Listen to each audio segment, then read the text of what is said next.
যেখানে ঘটনাটি ঘটেছে সেখানে মানে কতগুলো সিসিটিভি আছে? গেটে আমাদের গেটে সিসিটিভি আছে। স্যার অত রাত অবধি যে প্রোগ্রামটা চলছিল সেটা প্রোগ্রামটা কত রাত অবধি চলেছে সেই বিষয়ে স্যার ওখানে আলো নিভিয়ে দেওয়া হয়েছিল, সেটা একটা কথা বলছে যে এরকম একটা অভিযোগ। এই ধরনের অভিযোগ এগুলো সবগুলোই বোধহয় আপনি যেগুলো বলছেন অভিযোগ, এগুলোর সম্পর্কে কোনো নির্দিষ্ট তথ্য আমাদের কাছে এখনো নেই।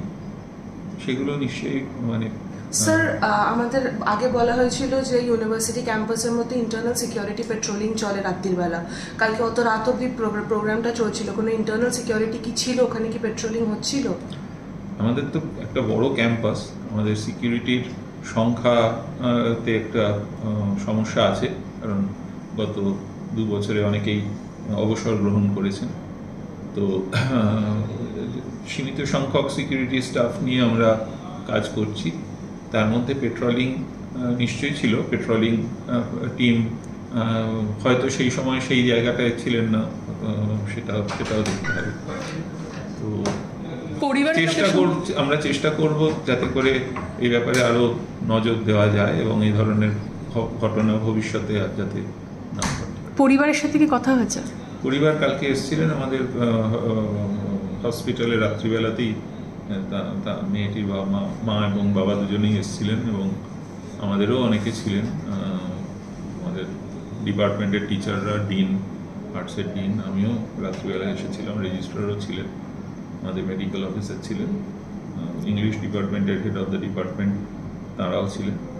তাঁরা কথা বলেছেন মেয়েটির মা বাবার সঙ্গে। নিশ্চয়ই আমরা তাদের সঙ্গে সমব্যথী এই ব্যাপারে এবং পরেও আমরা তাদের সঙ্গে যোগাযোগ রাখবো, তাদের পাশে থাকবো। এত বড় ক্যাম্পাস, সেখানে আপনি বললেন যে সিকিউরিটির একটা মানে ক্রাঞ্চ রয়েছে, তো আরও কি আপনারা নিরাপত্তার দিকটা ভাবনা চিন্তা করছেন? এরপর নিরাপত্তার দিকটা নিশ্চয়ই আমরা ভাবনা চিন্তা করব, কিন্তু বর্তমান সময়ে যে মানে আমাদের সিকিউরিটি স্টাফের যে ঘাটতি সেটা তো এক্ষুনি পূরণ করা সম্ভব হচ্ছে না। আমরা আশা করবো যে খুব শীঘ্রই আমাদের মানে উপাচার্য বিশ্ববিদ্যালয়ে যোগদান করবেন, আমরা সেদিকে তাকিয়েও আছি।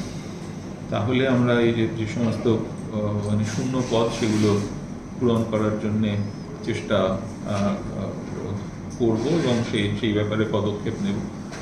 আর এছাড়া সরকারের সঙ্গে আমরা নিশ্চয়ই আরও এই ব্যাপারটায় কথাবার্তা বলবো যাতে করে সরকারি সাহায্য আসে এই সিকিউরিটি এনহান্সমেন্ট।